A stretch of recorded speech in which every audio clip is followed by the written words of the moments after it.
Hey, how y'all doing, family? This is Stan, and I'm taking you on a virtual tour of some of the historical places that our family lived, worked, and went to church. And this church right here is Antioch Baptist Church, and a lot of our relatives actually spent slavery in this church. And I'm gonna take you on a little tour and show you the outside of the church. Is closed today because it's Saturday. I know the pastor, if he was here, I could be able to get you on the inside and let you look at it. But the part of the church is in the back. You see that long uh, roof line that's sticking up. That's part of the original church, and it's encapsulated in the new church today. And the part of that church is where our relatives actually went to church every day when they were slaves. And they would sit up in the top, in the balcony there, and the white church members actually sit down on the pews um, that was on the ground floor there. And behind the church is a cemetery, and I'm going to show you some of the cemetery also. And as you can see, the main portion of the cemetery, the manicure part of the cemetery, is where um, the white members are buried at. And I'm going to show you the part where the slaves are buried at. And a lot of our ancestors are also buried. So, and you can tell a vast difference between the two cemeteries. And I'm on the back side of it now. And I'm going to show you the back side of the church. And this church has the original church encapsulated in it. And I'm going to show you the back side of the church. And you can see just how big it used to be. So if you're looking at this gas tank right here, and I'm gonna move back a little bit so you can see this is the original church right here. And I heard a bunch of men turn it around facing this way. It used to be facing the road. They turned it around facing this way so they could actually build onto the church. But in the pews there, our relatives actually attended church in the rafters there, the upstairs portion of it. And it's actually still there. If we could get on the inside, I could actually show you the balcony where they used to attend church. And some of the original pews are actually there. And I'm going to pan the cemetery here. And this is where the white church members' cemeteries are. And I'm going to walk on around the cemetery so I could actually show you where a lot of our family members are buried. And you can tell it's way in the back there. It's in the wooded area of the church. So there's a sign out there that's that was made to honor our family members and the enslaved peoples in our family. Nowadays, the political correct term is enslaved people, because most blacks say we was never slaves, because our mind never had the slave mentality. And so, this is the sign here. In loving memory of the main colored women and men and children who was faithfully a member of this church before acclamation. Their skills, talent, and were integrated into the development of Inman and the Woodsy community. Antioch Baptist Church was constituted March the 5th, 1829. 5 of the 19 charter members were colored. The first record bearers of colored members occurred in 1848. 1848 is 20 years before Acclamation Proclamation, so it was 20 years before the slave actually received their freedom. And if you see all of the white crosses, then all the white crosses in there represent where the slaves were actually buried at. And if you can see all the woods there, that area hadn't been cleaned off yet, but the graves go all the way back to that road. And I can show you some very unique graves that's in here, but as you can see, you see very few headstones in here. And a lot of the headstones were people that was actually free. And they are buried in here. Probably some of them came after slavery was over with. And we can see some of the headstones here. And we can see a little sink in there in the headstones. And here's a prominent headstone right here. And so as we go on the tour, we will see where some of the graves have caved in because they would bury them in wooden box. After they would rot, then you will see a divot or a hole in the ground. Now, this is a slave grave telling us that they were part of the Congo tribe, and you can see this by the old shells in the 3-tier headstone here. And you can tell this is a homemade headstone. They don't have the person's name on it, but we can also go ahead and if you see these bushes here, these are representative of the water and stuff, the flowers, and so you don't see these in the white cemetery. You see these only in the black cemetery. And I'll take a close-up picture of one of them. And normally they are grown on the coastline of Georgia and even Africa. And this one is also one that represents the Congo people. It has the seashells on it, and that headstone there has the person's name on it, but it's been broken and it's fell apart. And somebody been out here recently, I guess, because they left some flowers. And so not all the graves are probably marked by a cross because a lot of them are probably just hard to find. And some of them you can see has a rock on it or a field stone on it. They called them at that time. You can see that. You can also see another rock right here.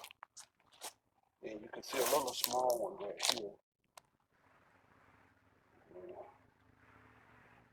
I don't know if that represents a baby grave or what. Some of the smaller ones I think could represent children. But as you can see, as I go in the woods here, this part of the cemetery hadn't been kept up that well. It was worse than this when I first saw it. It looked like the one down there with all the woods and stuff like that. But we actually came here and we started cleaning them. As you can see, these are some modern graves. This person was born in 1889 and died June 18, 1890. And someone left a little teddy bear here on this grave. Right here, and this is a baby. Died in March 1890. I look like died March something, 1890. So that's a child grave right there. As you can tell, they didn't live to be a year old. And here's another headstone marker right here. Well, it's very few of these, but as you can see, the Girl Scout and Boy Scouts came out here and helped us to uncover a lot of these graves and actually mark these graves with a cross. And as you see, this is about as far as we got. The rest of this area is just a wooded area. I'll let you see some of the woods and stuff like that. And it goes all the way back to the road. And it's grave right here. And we just got to uncover, you know. Our goal is really to eventually one day to get to the other end of the road there so you can actually see some of the graves that's out here in the woods. So that's basically the end of the tour of the cemetery. And I'm going to go and actually show you some more important areas in Woodsey that has rich Stubbs family history. And also a lot of the Stubbs and the Gays actually attended this church. And like I was telling you, this church was here when they took this land from the Indians and came here with their slaves. And I'm going to be showing you some more Stubbs history, and I'm going to say Stubbs and Gay history. The tour is continuing now, and this area, then let it slow down just a little bit. This is actually the Gypsy Wood area, and this is where the Tillers used to stay. And the Tillers were actually Gypsy people. And as you can see, this is how Gypsy Wood looks today. And it's right across from where the church is that I was there. And this is all the Gypsy Wood area. This is where the Tillers, Anna Tiller.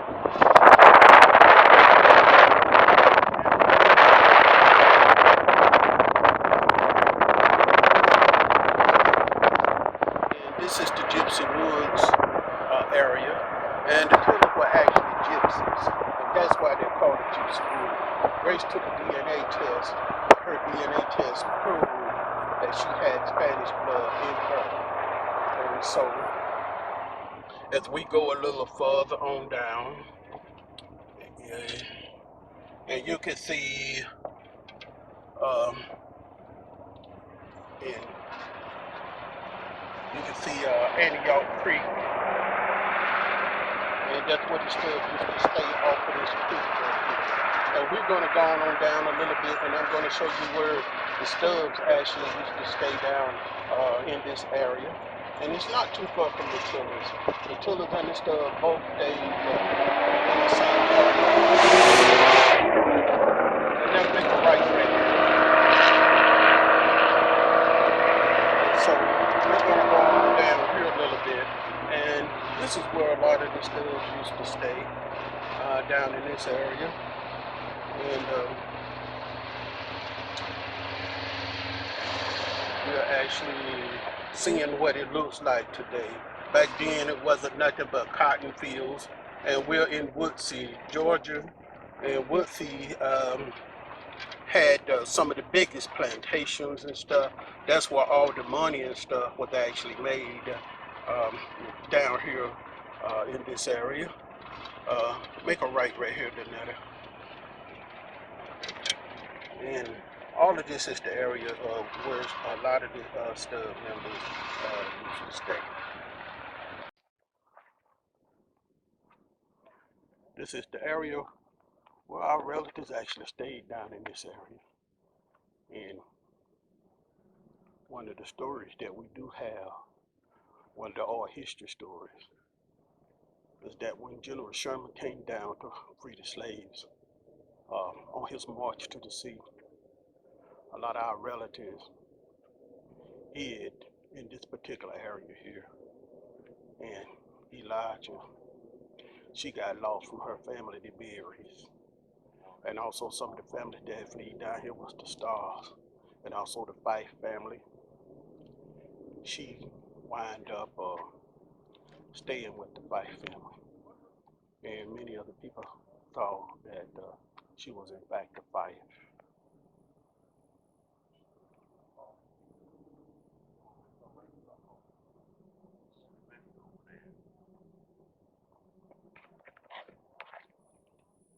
And so this is just how it looks today. This is also another view of the Flint River. And like I said, this is where our relatives actually ran to this particular area. They were told to be afraid of General Sherman, that he was there to harm them, but he was actually there to really to help them. And a lot of them hid here until after General Sherman told them that they were actually free people. So our family actually got their freedom a little bit sooner than most of the slaves did. So General Sherman freed a lot of them. A lot of them joined General Sherman on his march to the sea.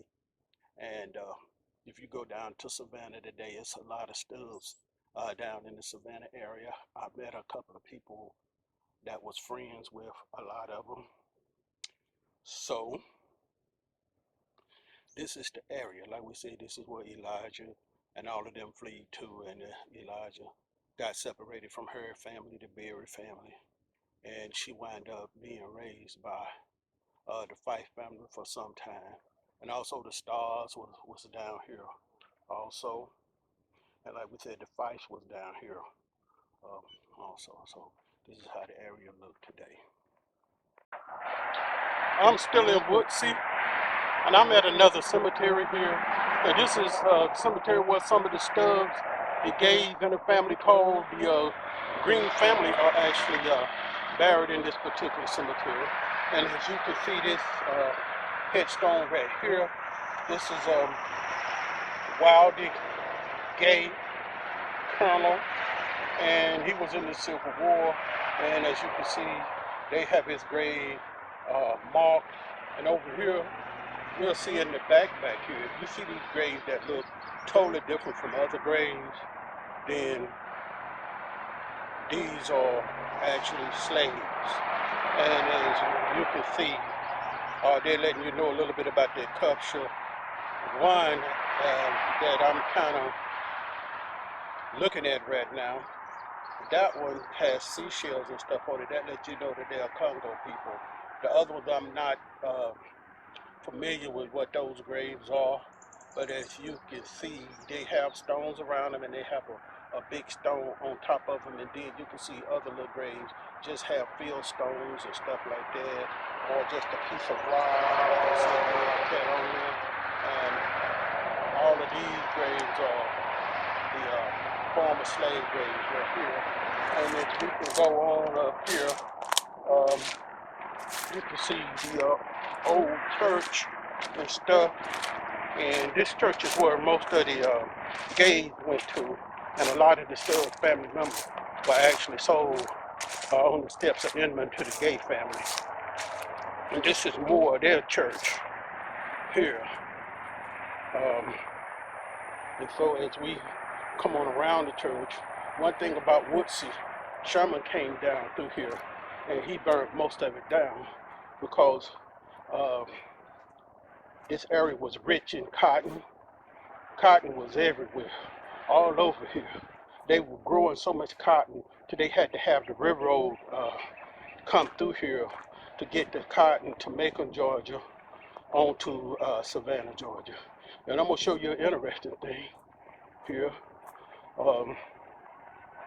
They made so much money today, had their own bank down here. A little small area like this, they had their own bank and they had their own railroad. And I'm going to show you the back of the bank. I'm not going to go around to the front. The guy that owns it was around on the front selling produce and stuff like that. So I don't know whether he would let me film or anything like that. So this is the back of the bank. And this was a part of the old house, and they remodeled it, and it looks really, really good right now. Really, that was Town Hall at one time, and this is Woodson Town. And like I said, this was all the money was in. And Sherman came down here to take this town out. And across the street over there, if you see the woods, that's where the gate plantation was around there. So Sherman wanted to take this whole area out because they was growing so much cotton, they was making so much money. And this bank was backed by the Bank of England. After the Civil War, it pretty much had to close down because all the property that they had was mostly slaves, and they had put them up for collateral, so they could not pay their loans and stuff back. So the bank basically took a lot of this land from them, and this is one of the Mason buildings right here. And one interesting story, when Henry got his freedom, this is the area that Henry came to because he knew that this where all the money and stuff was being made. So if you look at the tax records, the first year that Henry paid taxes in 1866, then he was living in this area. The record showed that Henry did not sharecrop. It showed that he was more like an independent farmer at the time. He would just go where most of the money could be made. And this was the area he came in. And Woodsey is only about a 15-minute drive from Inman. And I'm finna get ready to head that way right now and take some additional footage and actually just kind of show you a little bit about where our family used to live during various times of history. But Henry moved down in this area after he got his freedom. I'm at New Hope Methodist Church right now. This is the church that Henry helped to find. Henry's name is actually on the original deed for the church for the land. And this is New Hope today. And if you see this bell and these stairs, that's what's left of the original church. After they got their freedom, they saved up enough money to buy the land and started the church. And I think in the early 1900s, they built the original church that's standing today. And they left the steps to remind them of how far they came from slavery. And they had the old bell up there, the old church bell. It's still there today. And a lot of this is the cemetery. And also, along with the church, there was the old Inman School. And Henry realized it's two things you needed if you was a former slave and you wanted to change your life. You needed a place to worship, and it served to do a purpose where people would meet and stuff like that. As you see, the old Masonic Lodge was also there, and it was a meeting place also, as well as a school. And you needed a school for education. Henry realized that the only way you were going to keep your freedom is to be educated, to learn how to read and write. And if you could go on, if I could get on the inside of the building, I could show you some of the original classrooms and everything. But this is the Inman Community Center right now. They call that in the lodge, and the church used this for a lot of functions and stuff. They have weddings here sometime, and also family reunions and stuff are held here also. And over on this area, they have a baseball field over there. And these are a lot of the graves. A lot of them are Stubbs family members. I've seen some of the stars actually buried over here too. So some of the stars, and I think some of the fifes are also buried over here too. So this is the cemetery. Now let me walk out here real quick. I kind of want to show you that they also preserved a lot of their heritage here too, because you actually can see some Congo graves out here too. You just have to know what you're looking for. And I'm making my way to a few of them. I hope I can remember where they are located out here. And as you can see headstones and stuff. And all of them are facing the east. If you look at the headstones out here, a few that's not facing the east because they was dug up and reburied or moved or whatever. But most of all of these are facing the east. And you can see that. And that's a sign of the Congo people. And as I make my way here, oh yeah, I see one of them. And I'm going to show you one.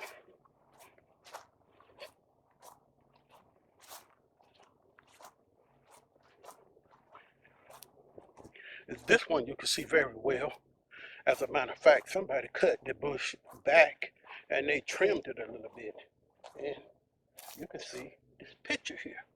And the picture is growing up through the trees. And these are water barrier, water people. And they want you to know that. Yeah. There's a couple of other graves out here. And maybe I can find one of them. But a couple of graves I would like to show you in particular. I know they represent something, but I don't know exactly what they represent. And as you can see this, you see a lot of family members with bury each other in certain areas. And these have the 3 tiers on them. And those the sign of Congo people too, if you can see the 3 tiers. Okay.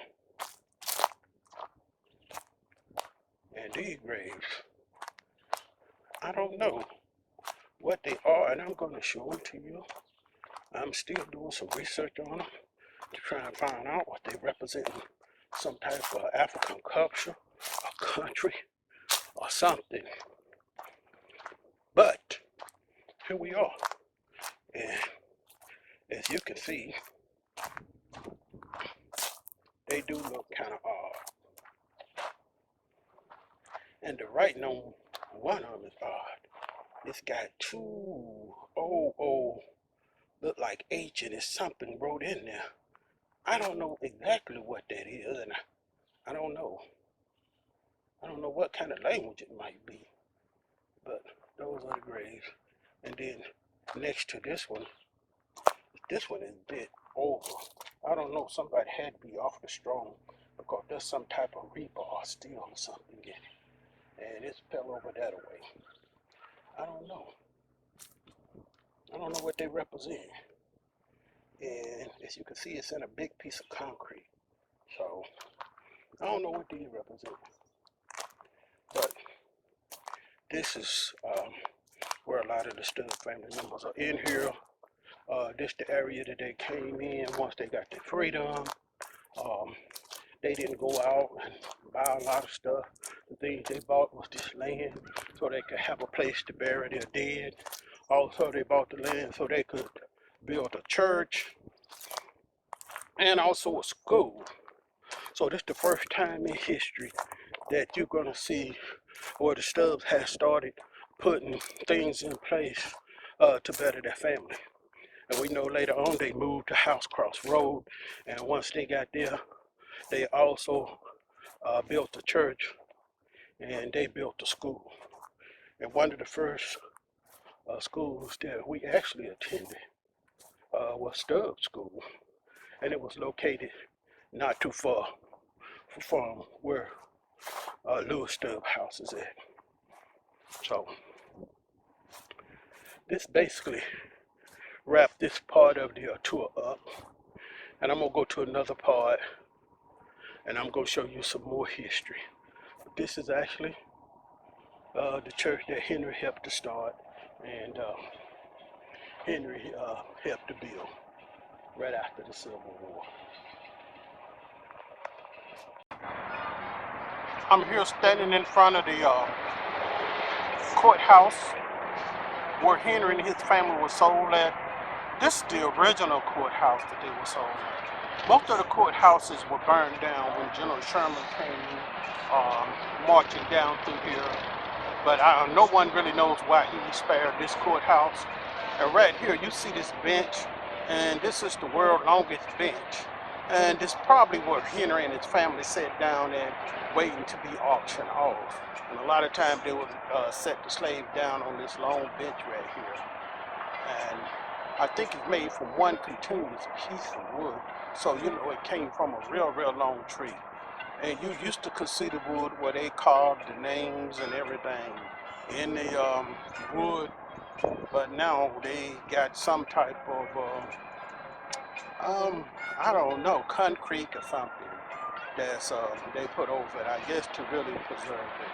But as you can see, the concrete is on it now. I remember when it was the original thing.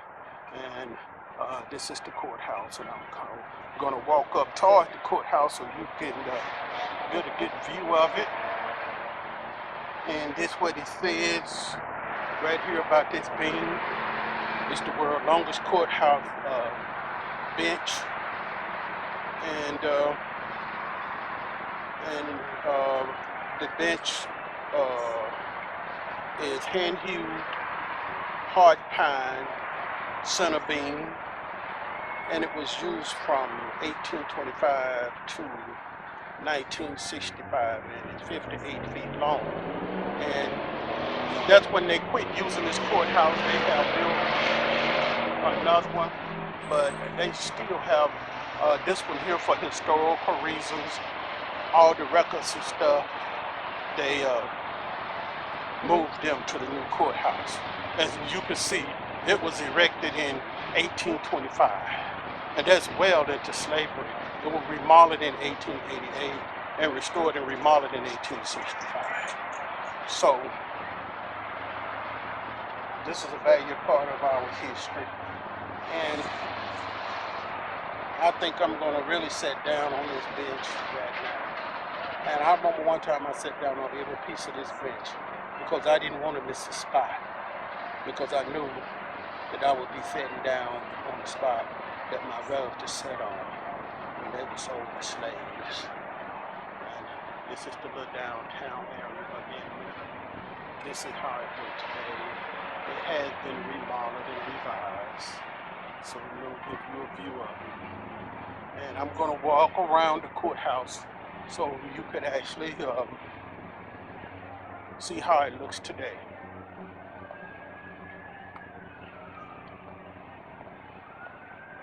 So this is just a part of the history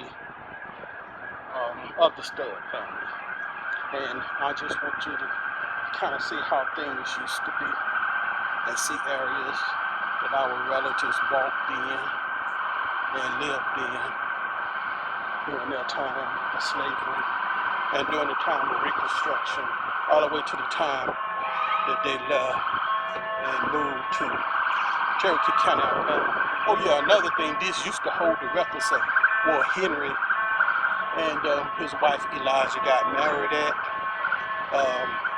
The records was in this particular courthouse. Once they got married, they had to come to this courthouse and file their marriage record. And this is the first time I found anybody in our family that was legally married. And during the time of slavery, they couldn't legally get married.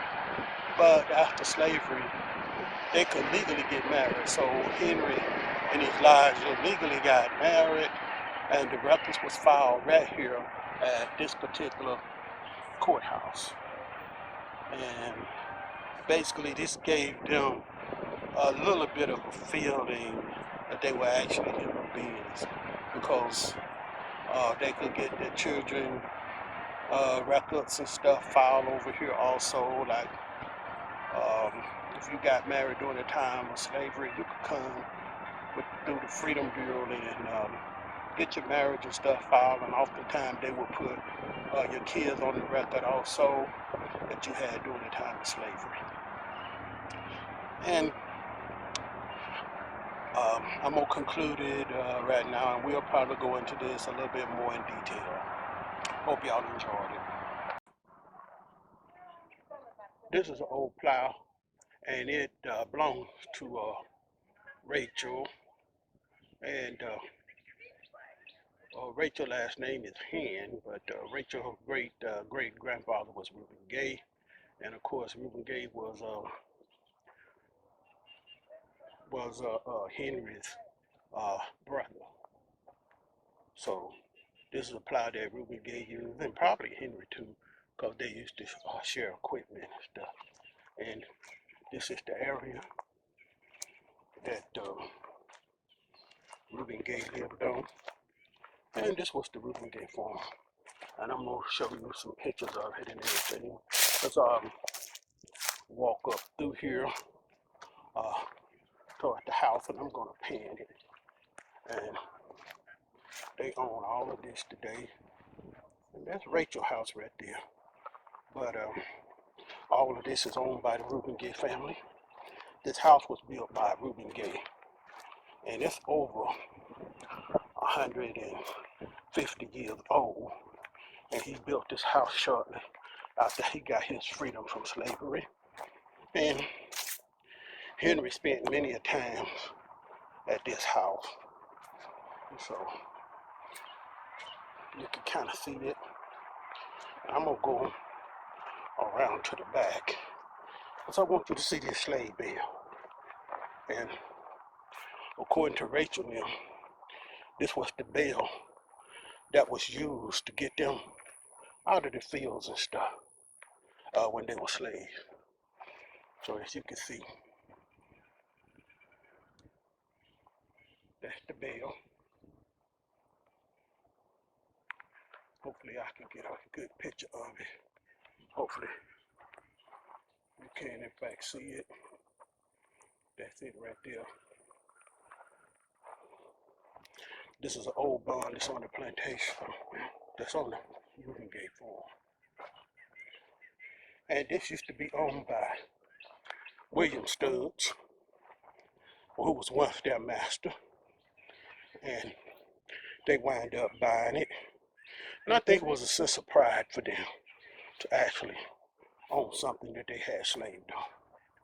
And that's an old outhouse there, for those of you who might know what an outhouse looked like. So this was a part that was built onto it. This house is being placed on the National Register right now of Historic Places. And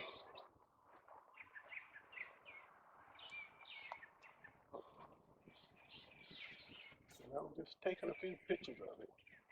So this is the Reuben Gay place. One of these days, Rachel wanted to put a park out here so people could come and see the history. That house still have original furniture in it. Right now, I'm just didn't let them know that I was coming, so I don't want to go on the inside and take pictures. You know, I don't want to put people's out like that. But I normally let them know about a week before I come. But today, I was just trying to get some footage and let y'all see some of the Stubbs family history. And on down this road is actually where Henry used to live. The last place Henry lived is about a half a mile down the road there. And all of this is actually on the other side of the street. All of this belongs to members of the Reuben Gay family. If you see that brick house, that belongs to members of the Reuben Gay family, which is the Stubbs family. So they owned all of this land over there and all the way back out to those woods and stuff. So this was a part of the Reuben Gay property. And I have Rachel here, and maybe I can get a little interview from Rachel.